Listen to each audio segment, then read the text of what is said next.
두 번째 시간입니다. 베드로전서를 나누고 있는 두 번째 시간인데요. 지난주에 이제 자신의 편지를 시작하면서 베드로가 가장 처음 했던 것은 무엇이냐면 사실은 축도였어요. 이 편지를 수신하는 자들을 향하여서 어떤 인사말을 던지는 거지만 그 인사말 속에는 그들을 축복하는 축도라고 하는 축복의 기도가 담겨 있었던 것 기억하시는지 모르겠습니다. 그 인사가 두 가지였는데 아까 우리가 인사했던 것 마찬가지로 은혜와 평강을 전하는 축도였던 것이죠. 근데 아시겠지만 베드로만 이 표현을 사용한 것이 아니었습니다. 당시에 이렇게 은혜와 또 평강을 구하는 것은 일반적인 인사법이었다고 하는 거예요. 그런데 이렇게 단순한 한마디의 말이 이전과는 다르게 이 베드로의 편지 속에서 우리에게 혹은 그 편지를 수신한 자들에게 조금 더 묵직하게 다가갔던 이유가 무엇인가라고 하는 것인데요. 그 이유 기억하십니까? 상황 때문이었을 것이다 라고 보는 겁니다. 상황 때문에. 어떤 상황입니까? 편지를 수신하는 자들이 놓여있던 그 특별한 상황들 때문이었는데 대부분 이 편지를 수신하는 사람들은 디아스포라라고 불리는 사람들이었죠. 디아스포라가 무슨 의미입니까? 흩어져 있는 자들이었는데 유대 땅을 떠나서 지금은 이제 터키 지방에 이제 거하고 있었던 유대인들을 향해서 보내는 편지였고 그들이 이제 타국에서 나그네로 살아가는 삶을 살고 있었던 사람들이었던 것이죠. 이 나그네로 살아간다는 것 자체가 어떻게 보면 약간 고달픈 느낌을 주게 되어 있어요. 근데 조금 더 넓은 의미로 가게 되어지면 단순히 이렇게 다른 나라에 살고 있다는 것뿐만이 아니라 그리스도인이 갖고 있는 정체성인데 그리스도인들은 마치 이스라엘 백성들이 애굽에서 나와 가나안 땅이라고 하는 약속의 땅에 들어가기 전까지 광야에서 나그네의 삶을 살았던 것과 마찬가지로 그리스도인들도 마찬가지로 이 땅에 머물러 있는 자들이 아니라 결국은 하나님 나라로 들어갈 나그네의 삶을 살아가고 있는 자들이라고 하는 것이죠. 그러니까 거기서 오게 되는 무언가 좀 어려움들이 있었을 것 같아요. 이게 더 큰 그림인데 특별히 그렇게 광야의 삶을 살아가고 있었던 나그네로 살아가고 있었던 이 편지의 수신자들이 겪고 있는 또 현실적인 어려움은 무엇이었냐면 그리스도인이기 때문에 받게 되는 박해와 핍박이 그 당시에는 있었다고 하는 겁니다. 그게 이제 그들이 갖고 있었던 어려움이었는데요.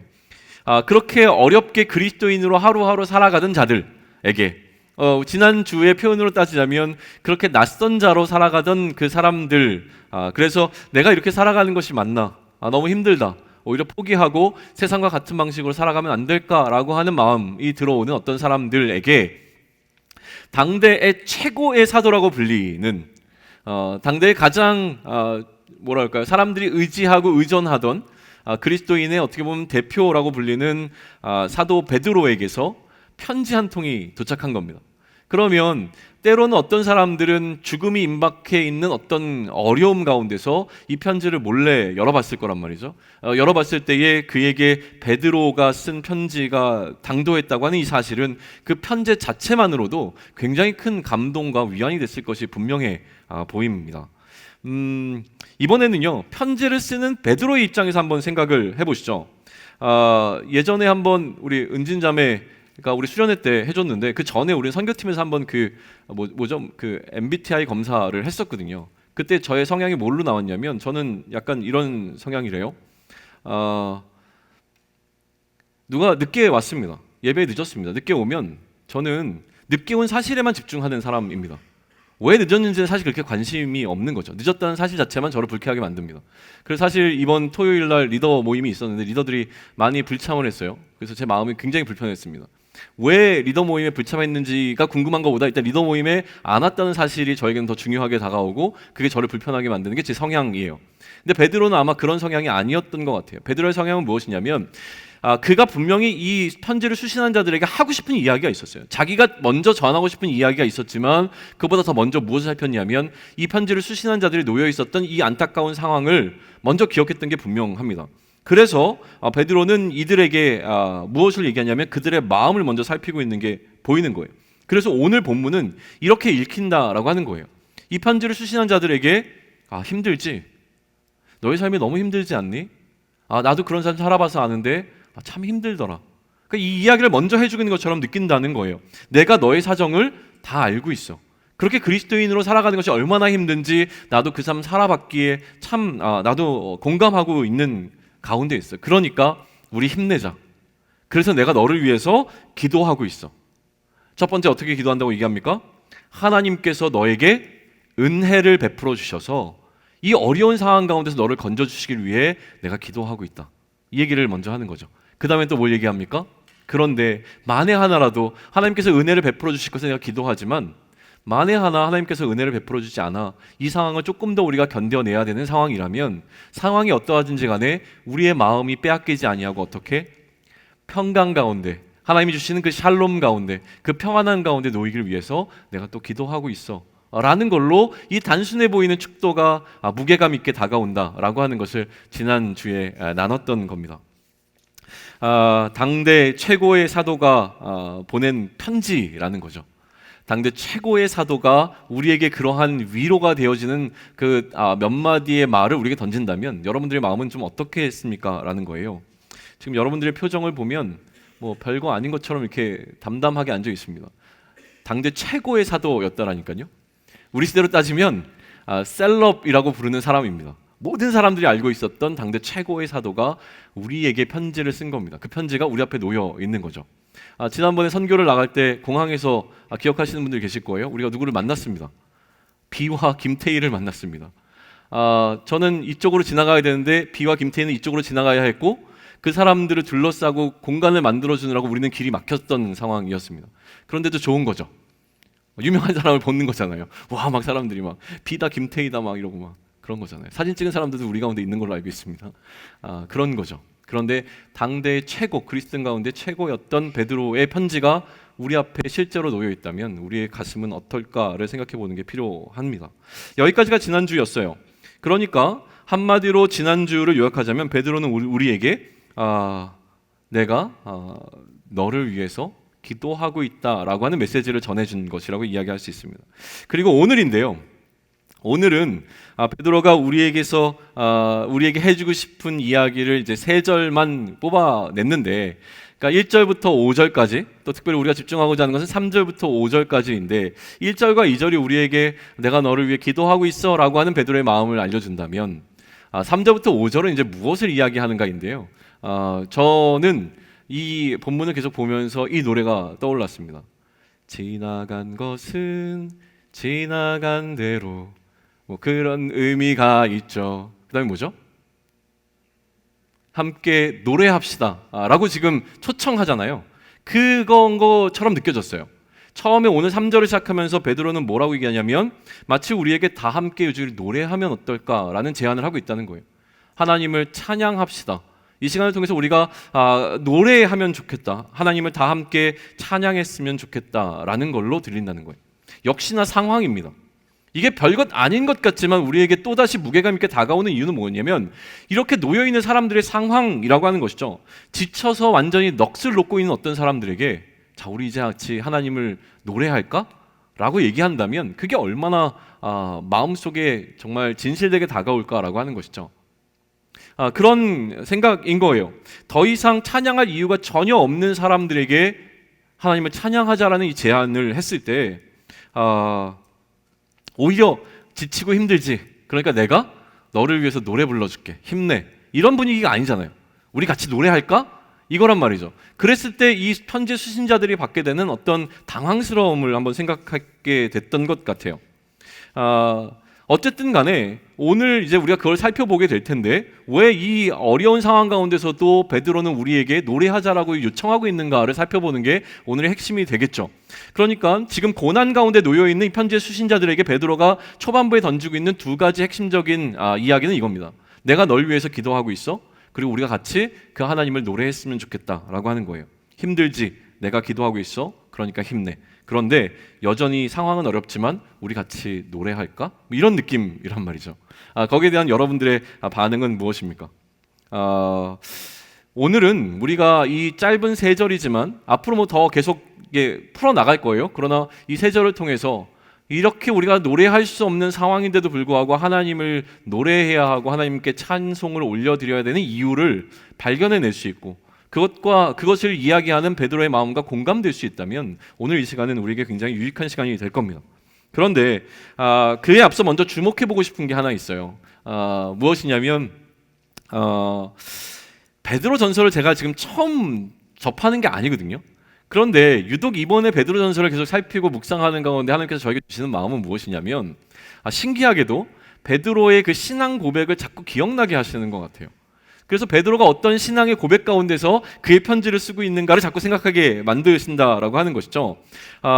단지 오늘은 이제 지난주까지 포함해서 5개의 절을 살펴보게 되어지는데 그 가운데서 뭐가 느껴지냐면 마치 찻잎을 뜨거운 물에다가 오랫동안 담가 놓아서 진하게 뭔가 그 찻잎이 우러나온 것 같은 그런 느낌을 받는 거예요. 보면 볼수록 이 단순해 보이는 한 구절 한 구절 속에 무엇이 담겨 있냐면 베드로가 그 오랜 기간 동안 예수를 그리스도로 고백하고 있는 그 신앙의 고백이 완전히 이렇게 진하게 우러나와서 아주 색깔이 굉장히 뭐랄까요, 선명해져 있는 상태처럼 보이는 게 지금 제가 베드로전서를 통해서 받고 있는 느낌들입니다. 개인적으로 너무 새로운 것 같아요. 아마도 저는요, 은연중에 오해하지 말고 들으십시오. 은연중에 베드로를 살짝 무시했던 것 같아요. 어떤 느낌이냐면 베드로는 바울보다 약간 한 수 아래야 라는 생각도 있었던 것 같고요. 베드로 진짜 혈기만 많아가지고 뭐 앞뒤도 안 가리고 막 그냥 지 마음 끌리는 대로 가가지고 막 남 귀도 잘랐다가 뭐 예수님한테 혼나기도 했다가 막 뭐 어떨 때는 부인했다가 도망쳤다가 막 이런 느낌을 받으니까 얘는 뭐야? 막 이런 생각이 사실은 좀 들었던 것도 사실인 것 같아요. 좀 뭔가 우락부락한 어부의 이미지라고 해야 될까요? 그러니까 막 바닷가에서 그 뭐랄까 약간 비린내 나고 근육질의 어떤 남성적인 어떤 그런 느낌을 주는 게 저에게는 베드로였단 말이죠. 그랬던 베드로가 막 차려입고 가면서 하나님의 말씀은 막 이런 느낌이기 때문에 뭔가 좀 뭐지? 뭐 이런 생각을 되게 많이 했던 것 같아요. 그런데 가만히 묵상을 합니다. 당대에 가장 영향력이 있었던 사도였던 베드로였고요. 예수님의 누구라고 불립니까? 수제자라고 불리는 게 바로 베드로입니다. 그렇다면 죄송합니다.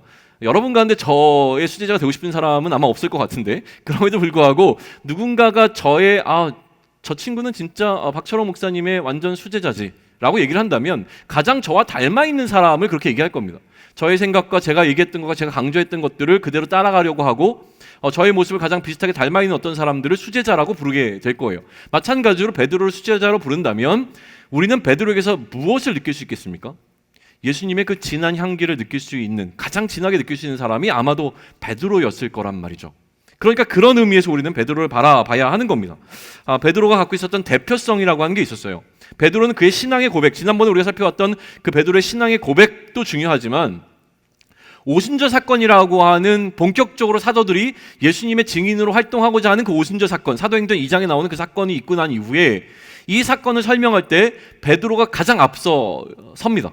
모든 사람들을 대표해서 섰고요. 그 주변에 다른 사도들이 둘러싸인 모습으로 사람들을 향해서 이 오순절 사건이 어떤 의미를 갖고 있는지를 설명해 낼 때에 그 안에서 수천 명이 회개하는 놀라운 역사가 일어나는 걸로 이제 시작이 되어지죠. 그게 초대교회의 처음 역사란 말이죠.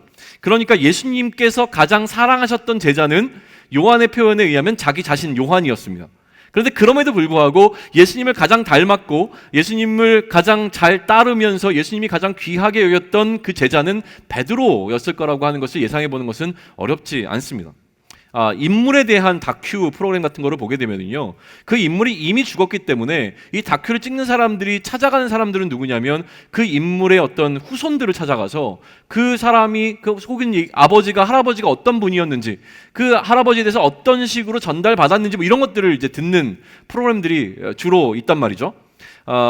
오카는 목사님에 관한 어떤 다큐멘터리를 볼 때에 그 오카는 목사님을 가장 잘 따르고 있는, 소위 얘기하면 제자라고 여기는 사람들의 인터뷰가 이 오카는 목사님을 다루고 있는 다큐에서 굉장히 중요한 부분을 차지합니다.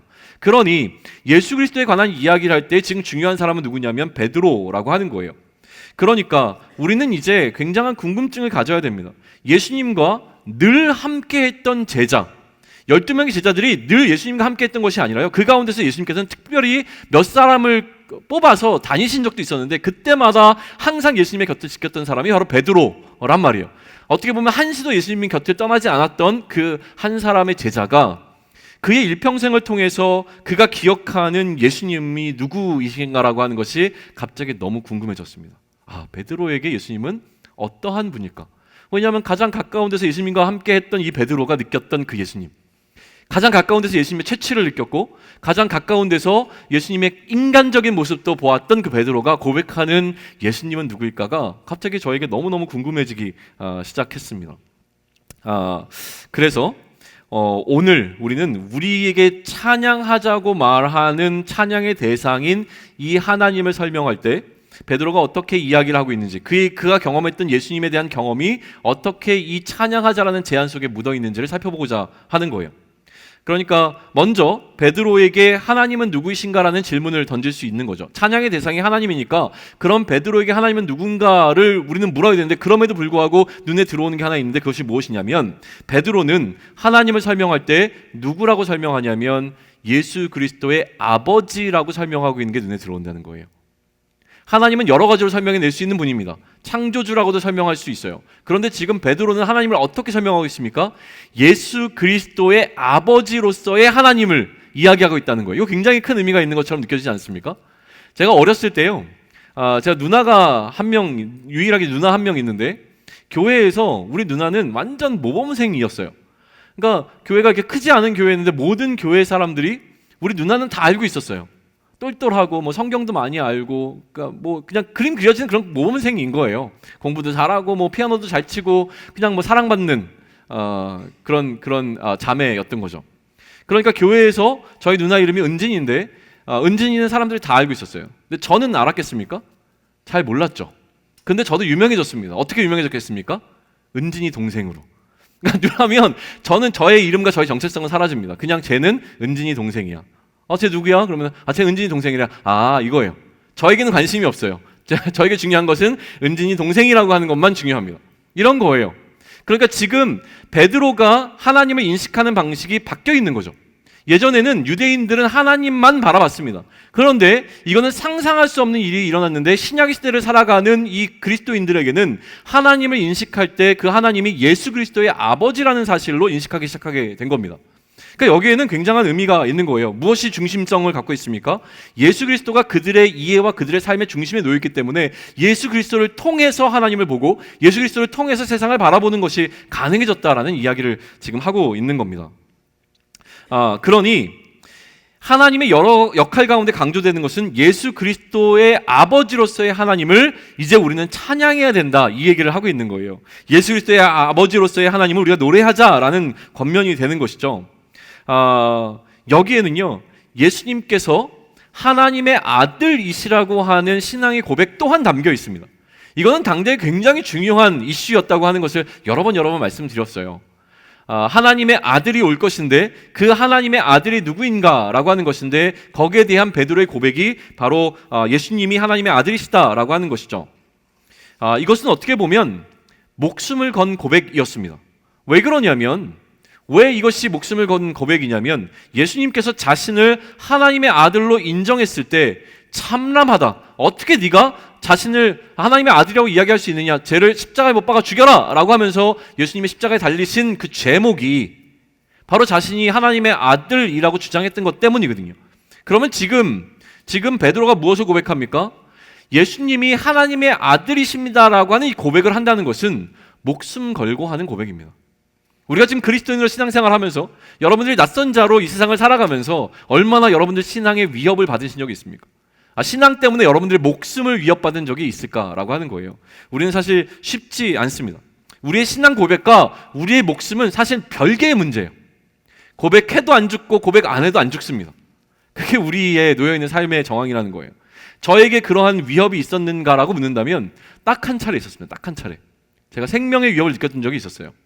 제가 처음 선교를 나갔던 데가 방글라데시인데, 그때 공원에서 이제 우리가 흩어져서 복음을 전하기로 하고 각 사람이 파송됐습니다. 팀도 아니고요, 혼자 그냥 간 거예요. 혼자 저도 그냥 그 인근에 있는 어떤 공원처럼 보이는 데를 공원이 아니라 아마도 공터였을 거예요. 그게 더 정확한 표현입니다. 공터에 갔는데 거기에 방글라데시 청년들이 굉장히 많이 모여 있었고요.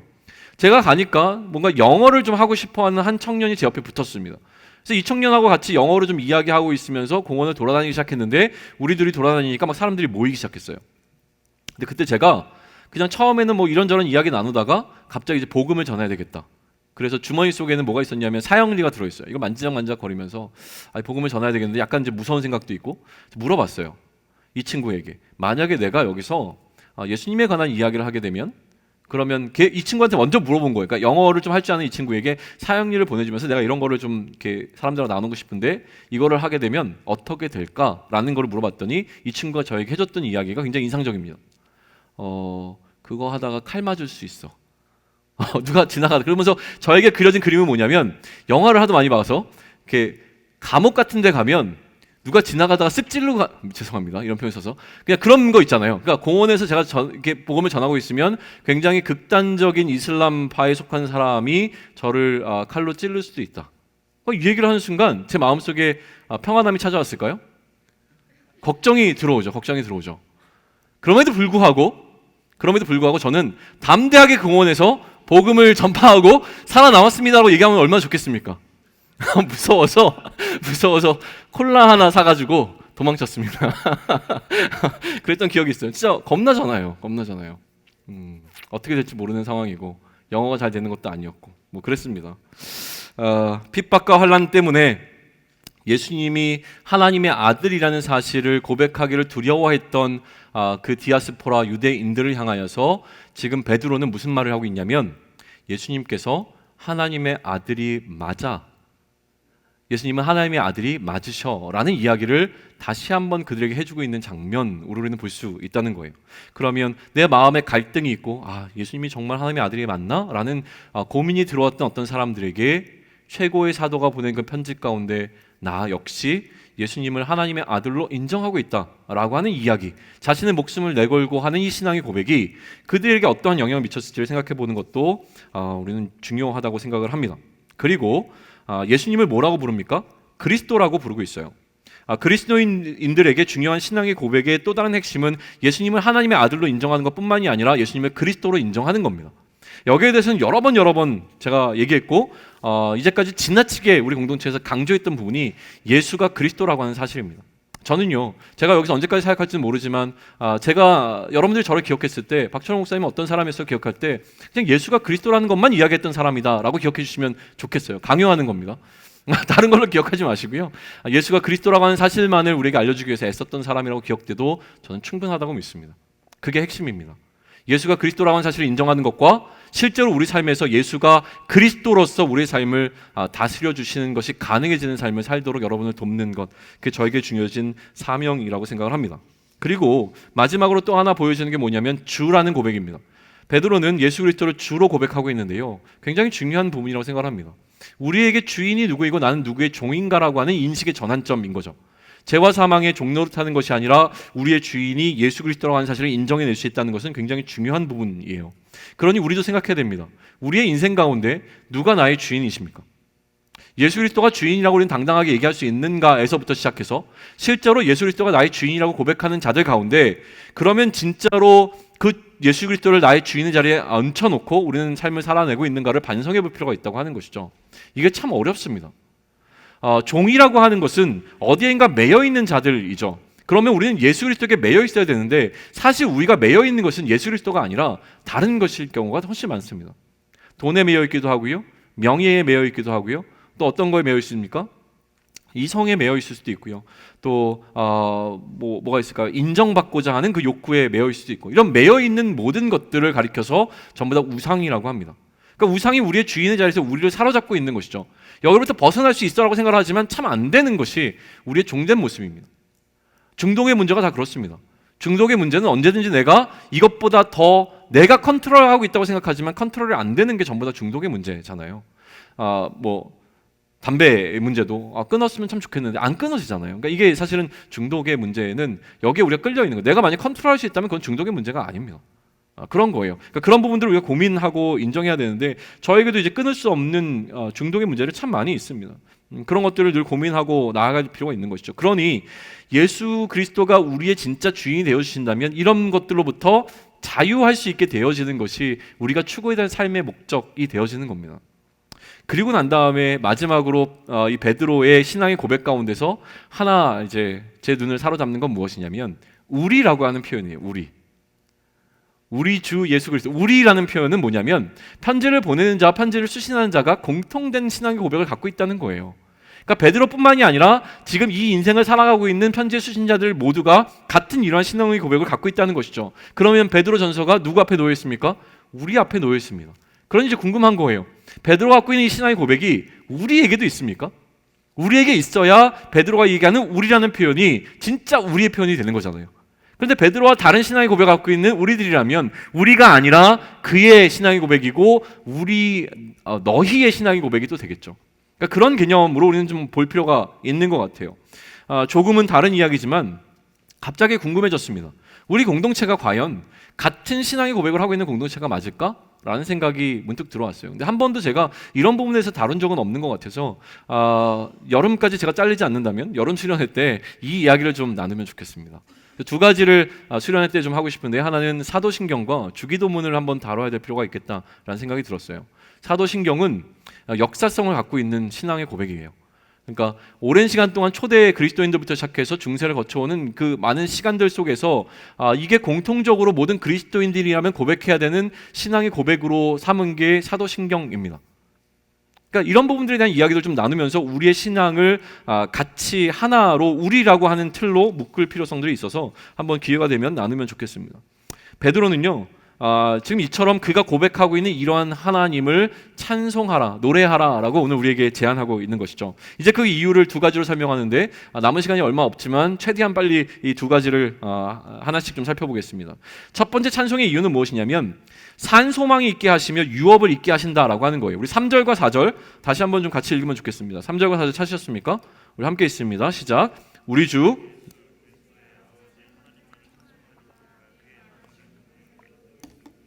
죽은 자 가운데서 부활하게 하심으로 말미암아 우리를 거듭나게 하사 산소망이 있게 하시며 썩지 않고 더럽지 않고 쇠하지 아니하는 유업을 있게 하시나니 곧 너희를 위하여 하늘에 간직하신 것이라. 자, 찬송의 이유를 얘기할 때요, 이 3절과 4절을 예전과 같으면 저는요 이거를 신학적으로 접근했을 겁니다. 그래서 뭐가 거듭남에 관한 것인지 또 무엇이 소망인지 이런 것들을 막 신학적으로 설명했을 것 같은데, 오늘은 아까도 얘기했지만 베드로의 신앙 고백이 먼저 저를 사로잡았기 때문에 신앙적으로 좀 접근하고 싶어요. 사실 이거는 연결되어 있는 하나의 문장입니다.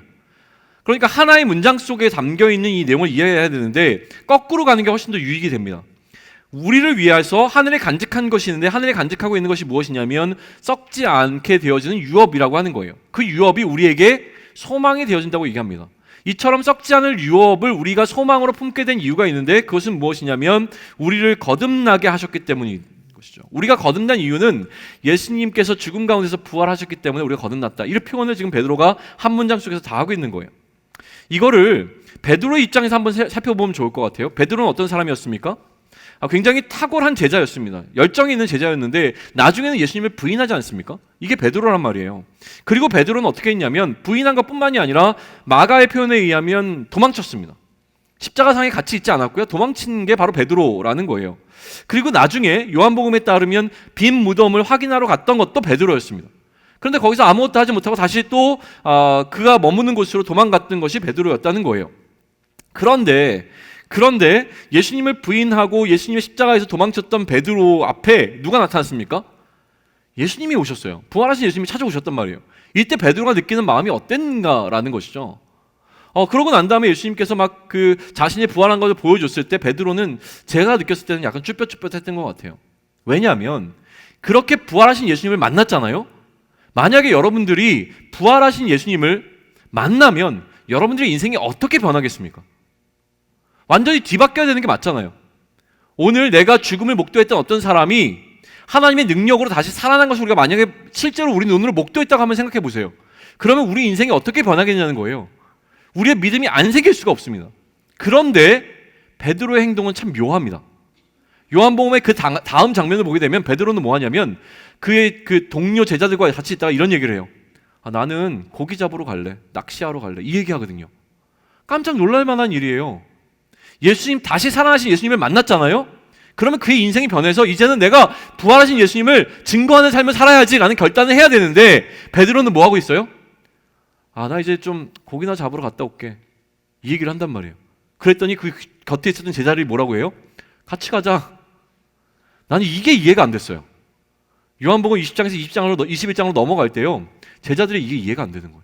부활하신 예수님을 만났잖아요. 근데 다음에 하는 게 뭐예요? 고기 잡으러 갈래, 나도 같이 가. 그러다가 고기를 잡을 때 예수님을 본 거죠. 그러니까 막 베드로가 뛰어갑니다. 예수님께서 막 그물을 저쪽으로 내려라 얘기하시니까 그때서야 예수님인 줄 알고 예수님을 다시 쫓아갑니다. 그리고 예수님이 뭐라고 하십니까? 아침 먹자. 아침 먹자. 예수님과 같이 고기 먹어요. 고기 이렇게 막 먹는 거예요. 근데 그때 성경에 어떤 표현이 등장하냐면 예수님인지 알았으나 아무도 얘기하지 못했다고 얘기를 해요. 난 민망했을 것 같은 거예요. 부활하신 예수님을 만났고 베드로는 또 아직 해결 안 된 게 있잖아요. 예수님을 그가 부인했던 거. 난 절대로 예수님 부인 안 할 건데요. 웬걸? 부인 다 했잖아요. 근데 아직 예수님하고 그게 껄끄럽게 있는 뭐가 있어요. 그러니까 밥을 먹으면서 이게 밥 먹는 게 밥이 아니었을 것 같은 생각이 드는 거예요. 맛있는 생선구이를 먹는데 그 묘한 분위기 있잖아요. 아무 얘기도 못하고 그냥 밥 먹는 거죠. 그런 분위기. 그리고 난 다음에 예수님이 베드로를 따로 만나주시잖아요. 만나서 얘기하잖아요. 베드로야, 네가 나를 사랑하느냐? 그 세 번의 질문이 베드로를 또 바꾸기 시작합니다. 그리고 베드로에게 사명을 주시죠. 양을 먹이라. 근데 그 사명을 주시고 난 다음에 뭐라고 얘기하시냐면 예전에는 네가 네 멋대로 막 살았는데 이제 앞으로는 사람들이 너를 죽음으로 끌고 갈 거야 라고 얘기하는 베드로의 인생의 마지막을 예수님께서 알려주세요. 뭘 얘기하냐면 마치 나를 따르라고 얘기하시면서 예수님의 수제자였던 예수님을 가장 닮았던 제자가 예수님처럼 죽을 것에 관한 이야기를 예수님이 베드로에게 해주시는 말이에요. 왜냐하면 예수님이 이 땅에 오셨을 때요 자신이 그러한 삶으로 마감할 것을 알고 계셨어요. 근데 그것과 마찬가지로 베드로에게도 동일한 상황으로 주시는 거랍니다. 너는 이제 죽을 거야. 그러니까 베드로의 삶은 여러분이라면 어떻겠어요? 예수님이 여러분에게 오셔서 얘기하는 겁니다. 나의 양을 먹여줄 수 있겠니? 근데 너는 그렇게 양을 먹이다가 순교할 거야. 돌 맞아 죽을 거야. 십자가에 달려 죽을 거야. 너는 순교할 거야. 그럼 여러분들 마음이 어떻겠어요? 와, 신난다. 주님을 위해서 죽을 수 있다니. 와, 이러겠어요? 두렵고 떨리겠죠. 그러니까 예수님이 어떠한 분인지를 알고 있었던 베드로가 예수님께 들었던 자신의 인생의 끝을 알고 있었던 베드로는 그의 인생 가운데 그 죽음을 어떻게 받아들여야 될까요? 나는 언제든지 죽을 수 있는 자구나. 언제든지 예수님의 이름 때문에 순교할 수 있는 자구나. 그런데도 불구하고 그가 이 사명을 감당했던 이유가 있는 거예요. 뭐가 있었을까요? 그에게는 소망이 있었습니다. 그 소망이 지금 자기가 죽을 수밖에 없는 운명이라고 하는 것 자체도 납도해서 넘어설 수 있도록 만들어주는 게 그가 갖고 있었던 이 소망이라고 하는 거예요. 그 이야기가 이제 나오는 겁니다. 이 소망을 무엇이라고 얘기하냐면 산소망이라고 이야기해요. 산소망. 아까 어디에 등장하죠? 3절 보시면 우리 주 예수 그리스도의 아버지 하나님을 찬송하리로다. 그의 많으신 긍휼대로 예수 그리스도를 죽은 자 가운데서 부활하게 하심으로. 자, 그러니까 자신도 죽지만 부활하게 하실 것에 관한 이야기를 하죠. 예수님의 부활하신 것을 경험했던 베드로가 부활하심을 말미암아 우리를 거듭나게 하사 어떻게 산소망이 있게 하시나니. 산소망. 저는 이 산소망에 대한 것도 여러 가지로 풀어볼 수 있지만 그냥 이번에 이제 말씀을 준비하면서 주셨던 마음은 뭐냐면 이런 거였어요. 저희 집에 지금 김현미 지사님이 주셨던 그 사슴벌레가 여전히 살아 있어요. 3마리였는데 2마리는 죽고 1마리는 살아 있어요. 제일 큰 놈이 살아 있는데 가끔 이렇게 보면 가만히 있어요. 가만히 아무것도 안 하고 가만히 있어요. 그래서 얘 죽었나 생각이 들어서 툭툭 쳐봅니다. 살아있나 확인하기 위해서. 그러면 또 지가 막 집게를 막 이렇게 막 벌려요. 막 한번 해보겠다고. 그 마음에 이것 봐라 한번 해볼까 이 생각이 들어요. 지가 나랑 지금 해보겠다는 거잖아요. 그럼 가소롭게 좀 여기는 마음. 근데 어쨌든 살아있는 게 기뻐요. 살아있다고 하는 건 그런 느낌인 것 같아요. 자, 소망이 살아있습니다. 그냥 소망이 없는 절망이 아니라요. 소망이 만약에 살아있다면 이 소망은 어떻게 됩니까? 유기체로 느껴지는 거예요. 소망도 자라갈 수 있는 겁니다. 그런 의미에서 산소망이라는 거예요. 우리에게 소망이 있다면 하나님의 나라에 대한 소망은 그냥 머물러 있는 소망이 아니라 자라가는 겁니다. 살아있는 것은 자라가야 돼요. 안 그러면 죽는 거예요. 그러니까 이 소망이 유기체라고 한다면 살아있다고 한다면 이 소망은 어떻게 되는 것이냐면 날마다 더 우리에게 설레임으로 다가와야 되는 겁니다. 더 소망이 커져야 되는 거예요. 하나님 나라, 그 나라 내가 가고 싶었던 마음이 더 커져야 되는 거예요. 살면 살수록 그 나라에 대한 소망이 더 커지는 것, 그게 바로 산소망인데 베드로는 점점 더 그의 죽음을 향해서 나아가고 있는 그의 삶의 여정 가운데 무엇이 더 커진 것입니까? 그 소망이 더 커졌다라고 하는 것을 느낄 수 있는 부분이 이 산소망이라고 하는 부분인 거예요. 그리고 여기에 대해서 이 소망을 무엇이라고 얘기하냐면 유업이라고 얘기하는데 시간이 없어서 결론으로만 얘기하면 하나님의 나라를 이야기합니다. 그런데 이 유업을 잊게 한다라고 하는 표현은 무엇이냐면 헬라어 표현으로 에이스라고 하는 전치사가 있는데 영어로 번역하면 into예요. 그러니까 들어간다예요. 유업을 잊는다는 것은 유업에 들어간다는 거예요. 마치 이스라엘 백성이 가나안 땅에 들어가는 것처럼 우리에게 유업을 잊는다고 하는 것은 하나님 나라에 들어가게 하셨다라는 표현인 거예요. 우리는 이제 유업을 들어가는데 이 하나님 나라가 어떠한 나라로 설명합니까? 손실되지 않고 손상되지 않고 이런 표현은 없는데 제가 만들었습니다. 손감되지 않는 나라입니다.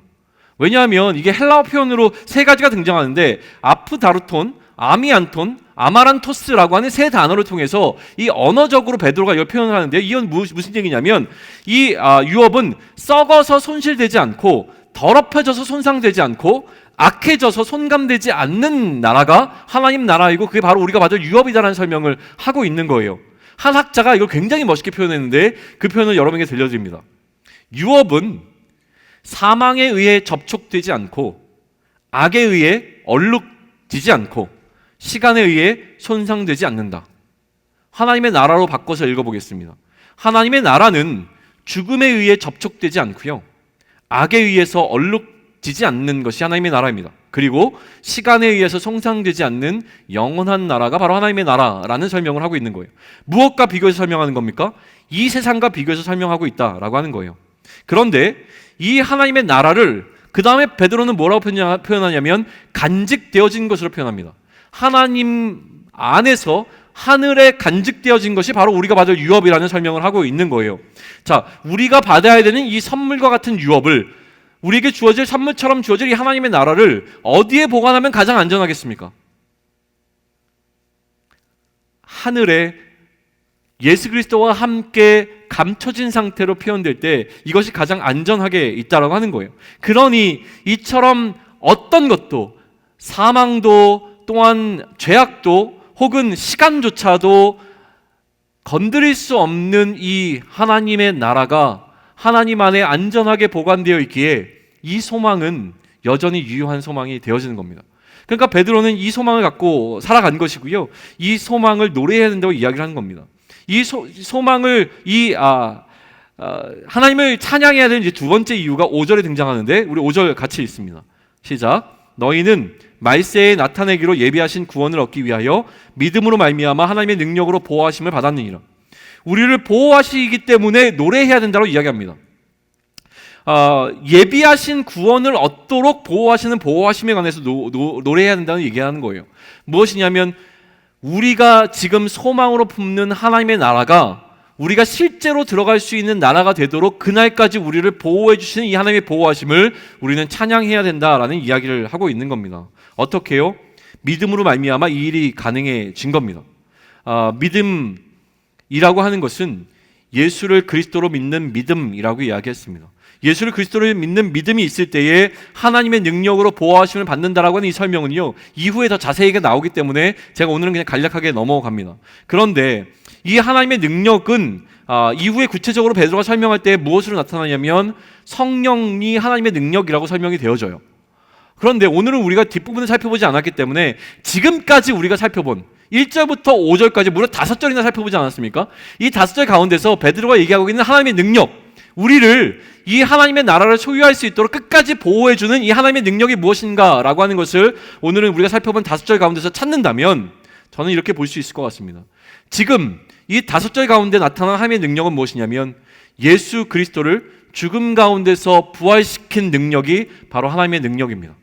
그러니 우리를 하나님의 나라에 들어가 있도록 보호해 주시는 하나님의 능력은 무엇이냐면 죽은 가운데서 생명을 불어넣어 주실 수 있는 하나님의 능력이 오늘 우리의 삶을 지키시고 보호하신다라고 하는 것을 설명해 주고 있는 겁니다. 그러니 우리가 두려워할 것이 무엇이겠는가 하는 거예요. 우리의 공포는요, 딱 두 가지입니다. 죽음에 대한 공포이거나 죽을 것 같은 공포가 우리를 불안하게 합니다. 가만히 생각해 보면 이 두 가지가 늘 우리를 힘들게 합니다. 죽으면 어떡하지? 라고 하는 것과, 그러니까 죽는다는 사실과 그리고 죽음이 끝이라고 하는 그 사실이 우리를 불안하게 만들고요, 이러다 죽는 거 아니야? 야, 공부하다 죽겠는데? 일하다 죽겠는데? 배고파 죽겠는데? 죽음이라고 하는 공포들이 우리를 늘 사로잡고 있는 것이 우리의 삶의 문제라는 거예요. 돈이 다 떨어지면 어떻게 살지? 이러다 죽는 거 아니야? 이런 생각들이란 말이에요. 그런데 우리가 행여라도 중급에 이르지 않도록 우리를 보호할 것이고, 행여 죽는다고 할지라도 어떤 하나님의 능력이요? 죽음 가운데서 우리를 건지셔서 생명을 불어넣으시는 그 하나님의 능력이 우리를 보호할 것이라고 하는 이야기가 우리가 하나님을 노래해야 되는 노래의 이유가 된다고 하는 것을 설명해 주고 있는 거예요. 시간이 좀 갔지만 제가 이 얘기하고 마무리를 짓겠습니다. 이번 주 말씀을 묵상하는 가운데 저에게 크게 다가온 것이 바로 이 보호하심이기 때문에 그래요. 이스라엘 백성들에 관한 이야기를 하다가 갑자기 의심의 법에 관한 이야기가 등장을 합니다. 이게 왜 나왔나 처음에는 굉장히 궁금했어요. 남편이 아내를 의심합니다. 남편이 아내가 내가 아닌 다른 사람을 사랑하는 게 아니야? 라고 하는 의심이 생길 때 이 아내를 제사장 앞으로 끌고 가서 거기서 뭔가 의식을 치르게 하는 것이 이 의심의 법이에요. 근데 뭔가 이제 맥락 속에서도 잘 안 맞고, 이게 오늘 우리가 살아가는 우리 현실 속에도 뭔가 잘 안 맞았단 말이죠. 도대체 무엇을 얘기하는 것일까를 고민하다가 주신 마음이 무엇이었냐면, 여전히 광야의 시대를 살아가는 이스라엘 백성처럼 우리도 역시나 광야와 같은 이 시기를 살아가는데, 그러면 광야의 법칙이 오늘 우리가 살아가는 우리의 삶에서도 여전히 유효하다는 것이죠. 그러면 그 당시에 있었던 의심의 법도 오늘 살아가는 우리에게도 유효해져야 됩니다. 그 의미에서 말이죠. 그러면 오늘 살아가는 이 광야 같은 살아가는 삶을 살아가는 우리들에게 있어서 남편은 누구냐면 예수 그리스도가 남편이십니다. 그리고 교회가 아내란 말이죠. 아내에게 의심이 생겼다는 것은 무엇입니까? 우리에게 뭔가 문제가 생긴 겁니다. 우리가 예수를 그리스도로 인정하고 예수를 남편으로 인정하는 것이 아니라 또 다른 어떤 것을 찾아가게 됐을 때에, 그때 우리가 마셔야 되는 것이 바로 이 의심의 법에 따른 잔이라고 하는 거예요. 그 잔에는 저주가 들어있습니다. 그 잔을 마시면 배가 불러오고 넙죽다리가 마르게 되는 저주를 받게 됩니다. 우리 앞에 그 잔이 지금 놓여져 있는 겁니다. 광야의 같은 시기를 낯선 사람으로 살아간다고 하는 우리들 앞에 지금 잔이 놓여져 있습니다. 이 잔을 여러분은 마실 수 있겠습니까? 이 잔을 마시는 순간 여기 담겨있는 저주가 우리 몸에 즉각적으로 반응하게 되어진다고 한다면, 과연 담대하게 나는 예수님을 그리스도로 인정하는 삶을 온전하게 살았고 단 한 차례도 예수님을 내가 배반하거나 배신한 적이 없습니다 라는 자신감에 이 저주가 담겨있는 잔을 마실 수 있는 자가 우리 가운데 있겠습니까? 라는 질문이에요. 누가 과연 담대함으로 이 잔을 마실 수 있겠는가? 마시면 바로 저주가 나에게 임하는데 누가 마실 수 있겠는가라는 생각을 한 거예요. 그런데 또 한편으로 무슨 생각이 들었냐면요, 우리의 구원을 보장해 주신 게 하나님이시기 때문에 이 잔을 마셔도 이 저주가 나에게 임하지 않을 것이라고 하는 확신이 들어왔습니다. 왜 그렇습니까? 예수 그리스도의 십자가의 핏뿌림이, 그 십자가의 구원의 사역이 우리를 이 잔을 마실 수 있도록 해주셨다는 거예요. 이미 우리의 죗값을 지불하셨기 때문에 우리는 저 잔을 마셔도 아무렇지 않을 겁니다. 그러니 오늘 내가 못 좀 된 것처럼 살아가는 게 우리의 모습이라고 하는 것이죠. 내가 거룩한 척 살아갑니다. 그러나 내가 거룩한 것이 아니라 예수 그리스도의 십자가의 피 흘림으로 말미암아 우리를 거룩하다고 여겨주신 그 여김 때문에 우리를 살아가고 있다고 하는 것을 우리는 잊으면 안 되는 겁니다. 그러니 이것은 은혜라고 밖에 표현이 안 되어집니다. 은혜입니다. 그런 의미에서 우리는 날마다 부활을 경험하는 자입니다. 오늘 하루 내가 예수님을 배신한 그 삶 때문에 죽어야만 하는 우리가 또다시 하루를 살아갈 수 있다고 하는 것은 무엇입니까? 날마다 부활을 경험하는 삶을 살아가는 것입니다. 그래서 가장 공감되는 것이 무엇이었냐면 긍휼인데요. 오늘 본문에 보게 되면 베드로는 이렇게 표현합니다. 그의 많으신 긍휼대로라는 표현을 등장을 해요. 베드로가 경험한 하나님은요, 긍휼의 하나님이었습니다. 우리가 무언가를 즐거워하는 이유는 그 경험 때문입니다. 내가 먹어본 맛있는 음식, 내가 다녀본 멋진 장소, 내가 읽어본 멋진 책, 내가 보았던 재미있는 영화, 내가 들었던 감명 깊은 음악, 내가 경험한 것들이 굉장히 중요합니다. 이것들을 우리는 자랑하고요, 자랑한 것도 모자라서 칭송하게 됩니다. 와, 그 음식 먹어봤어? 거기 레스토랑 진짜 끝내줘 인 것이죠. 그러니 지금 베드로가 찬송하고 있는 이유는 그가 경험한 하나님에 대한 경험 때문이라고 하는 것이죠. 그가 경험한 하나님은 어떤 하나님입니까? 긍휼이 풍성한 하나님이라고 하는 것이에요. 자신이 예수 그리스도를 배신하고 배반했을 때 여전히 자신을 불러서 이 사명을 맡겨주신 그 예수 그리스도의 은혜를 기억하는 베드로, 그러니 그는 긍휼이 풍성하신 하나님에 대해서 찬송하게끔 하는 것입니다. 내가 경험한 하나님을 우리는 기억해야 합니다. 그리고 이 경험이요, 지금 우리가 놓여있는 상황을 압도할 수 있게끔 만들어야 됩니다. 우리의 삶의 정황 가운데 지금 이 편지를 수신한 자들만큼 환난과 핍박이 있는 것이 아닌 것이 분명합니다. 그럼에도 불구하고 우리의 삶에는, 우리가 이 세상에서 그리스도인으로 살아가는 우리의 삶에는, 이 세상에서 낯선 자로 살아가는 우리의 삶에는 불편함과 어려움이 반드시 있습니다. 그 어려움 가운데 여전히 내가 예수 그리스도를 배신하지 않고 그리스도인으로 살아가고자 하는 그 마음을 흔들림 없이 갈 수 있는 이유는 무엇이냐면, 내가 경험한 하나님에 대한 그 경험이 이 상황을 압도할 수 있게끔 만들어야 된다라고 하는 것이에요. 내 인생 가운데 하나님을 찬송할 이유를 찾지 못한다면, 어려움이 찾아오면, 아니 어려움보다 어쩌면 우리가 그리스도인을 살아가고 있는 것에 대한 어떤 사소한 불편함이라도 찾아온다면, 우리는 낯선 사람으로 이 세상을 살아가는 것이 그리 즐겁지 않습니다. 불평과 불만이 우리 입에서 쉽게 나옵니다. 그러니 우리의 입으로 노래하는 것이 아니라 노래가 아닌 탄식과 애가, 슬픈 노래가 나오게 되어지죠. 우리가 이 상황 가운데서도 하나님을 향하여 찬양을 올려드릴 수 있고 찬송을 올려드릴 수 있는 이유는 무엇입니까? 우리에게 산 소망이 있기 때문에 그렇습니다. 그러니 오늘 베드로는 우리에게 찬송하라고 이야기하는 겁니다. 이처럼 베드로는요, 먼저 그의 서신을 시작하기 전에 내가 너희를 위해서 기도하고 있음에 관한 이야기를 하는 것뿐만이 아니라 우리가 함께 하나님을 찬양해야 되는 이유를 선명하게 그려주면서 우리로 하여금 이 찬양 가운데로 초청하고 있는 것을 기억해야 합니다. 그러니 오늘 하루를 살아가면서, 아니 날마다의 우리의 삶을 살아가면서, 이 땅에서 낯선 자로 살아가면서 우리가 흥얼거려야 되는 노래는 무엇입니까? 지나간 것은 지나간 대로 의미가 있다는 것이죠. 그러니까 오늘 내가 노래해야 될 세상을 기억해야 되는 것입니다. 이 고난에는 의미가 있습니다. 그러나 이 고난 너머에 우리가 노래해야 할 하나님에 대한 경험이 이 상황을 압도해낼 수 있기를 소망합니다. 그래서 찬양할 수 없도록 닫혀져 있는 나의 영혼을 향하여서, 내 마음을 향하여서 우리는 늘 내 마음을 향해 베드로가 던지는 이 권면을 해야 되는 것입니다. 여러분, 우리 같이 찬양합시다. 우리 같이 노래합시다. 같이 찬송합시다 라고 했을 때에, 날마다 내가 노래할 수 없고 또 나의 상황을 어렵게 만드는 이 삶의 어려움 가운데서 내 영혼을 향해서 우리는 권해야 됩니다.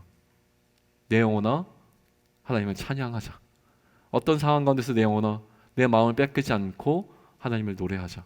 예수 그리스도의 그 은혜를 경험하고 그 은혜가 나로 하여금 또다시 하나님을 기대하게 하고, 이 소망이 절망으로 바뀌어 사라지는 것이 아니라 이 소망의 크기가 더 커짐으로 말미암아 그 하나님 나라를 노래하고 그 하나님의 나라에 들어갈 수 있게끔 하신 예수 그리스도의 은혜를 우리가 노래하자라고 내 영혼을 향해서 날마다 도전할 수 있는 우리가 되기를 소망합니다. 낯선 자로 살아가는 우리의 여정 가운데 날마다의 삶이 이 하나님을 향한 찬양의 노래로 가득 차기를 또 기대해 봅니다. 우리 같이 찬양 부르면 좋을 것 같아요. 좀 일어나셔서 찬양하실까요?